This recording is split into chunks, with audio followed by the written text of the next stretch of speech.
வணக்கம் फ्रेंड्स, இது உங்கள் டியோசனாஸ் கிச்சன். இன்னைக்கு டியோசனாஸ் கிச்சன்ல பனானா பேன்கேக் எப்படி செய்யறதுன்னு பார்க்கலாம்.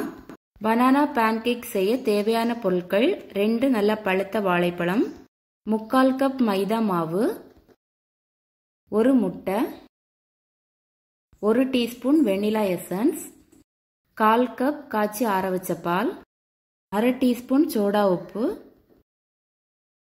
5 டேபிள்ஸ்பூன் சர்க்கரை, கடைசியா 2 டீஸ்பூன் நெய். ஃபர்ஸ்ட் 2 வாழைப்பழத்தையும் நல்லா மசிச்சு வச்சுக்கோங்க. ரொம்ப மையா பண்ணணும்னு தேவையில்லை. மிக்ஸியில் அரைக்காதீங்க, மிக்ஸியில் அரைச்சிங்கன்னா ரொம்ப மையாயிரும். ஒரு முட்டையை உடைச்சி எடுத்து வச்சிருக்கேன், அதை நல்லா பீட் பண்ணிடலாம். 1 நிமிஷம் நல்லா பீட் பண்ணிக்கோங்க, அப்போதான் பேன்கேக் நல்லா பிளஃபியா வரும். முட்டையை நல்லா அடிச்சதுக்கு அப்புறம் அதுல சர்க்கரையை சேர்த்துடலாம்.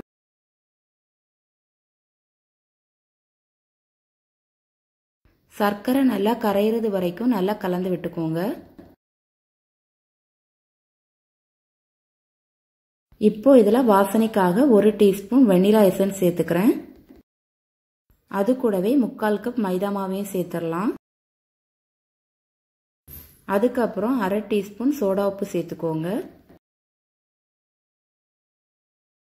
கடைசியா ரெடி பண்ணி வச்சிருந்த வாழைப்பழத்தையும் சேர்த்துக்கோங்க.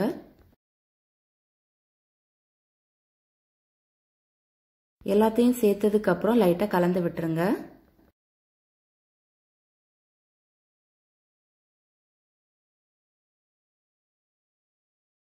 இப்போ இதுல பாலை சேர்த்துடலாம். எல்லா பாலையும் ஒரே நேரத்தில் சேர்த்துறாதீங்க, ஃபர்ஸ்ட் கொஞ்சமா சேர்த்துக்கோங்க.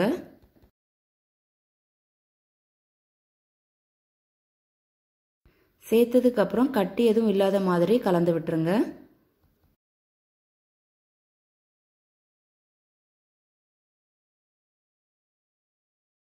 இப்போ மீதி இருக்கிற பாலையும் சேர்த்துடலாம். எல்லாத்தையும் சேர்த்து நல்லா கலந்துக்கோங்க.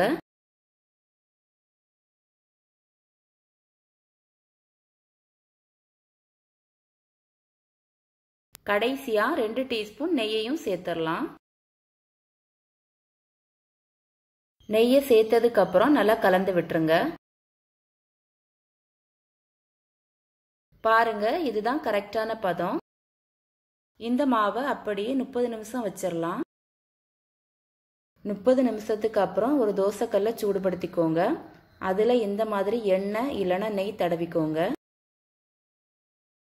கல் சூடானதும் 1 கரண்டி மாவு எடுத்து நடுவில் இந்த மாதிரி ஊற்றி லைட்டா விரிச்சிடலாம்.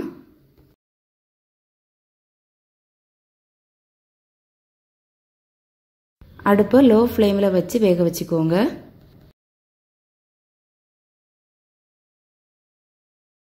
ஒரு பக்கம் வெந்ததும் திருப்பி போட்டுடலாம். பாருங்க எவ்வளவு பிளஃபியா வந்திருக்குன்னு. 2 பக்கமும் நல்லா வெந்தாச்சு, வெளியே எடுத்துடலாம். 2 பழம் சேர்த்தாதான் இந்த அளவுக்கு சாஃப்டா வரும். சாஃப்டான ஹெல்த்தியான பனானா பேன்கேக் ரெடி. இந்த வீடியோ உங்களுக்கு பிடிச்சிருந்தா டியோசனாஸ் கிச்சன் சேனலுக்கு லைக் பண்ணுங்க, ஷேர் பண்ணுங்க, கமெண்ட் பண்ணுங்க. மறக்காம சப்ஸ்கிரைப் பண்ணுங்க ஃப்ரெண்ட்ஸ். தேங்க்ஸ் ஃபார் வாட்சிங்.